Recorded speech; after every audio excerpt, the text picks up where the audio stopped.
کلاه کوچک یهودی‌ها نشانه چیست؟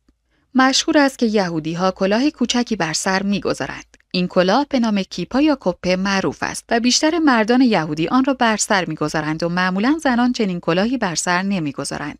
بر اساس معتقدات یهودیان در تلمود آمده است سرت را بپوشان تا خشم آسمان بر بالای سر تو نباشد. همچنین گفته شده که مرد سرناپوشیده نباید تورات را بلند بخواند یا به چیز مقدسی فکر کند. این کلاه یکی از ابزار و وسایل اصلی هنگام دعای یهودیان است. مردهای یهودی در غیر از هنگام دعا در گذاشتن یا نگذاشتن این کلاه بر سر آزاد هستند.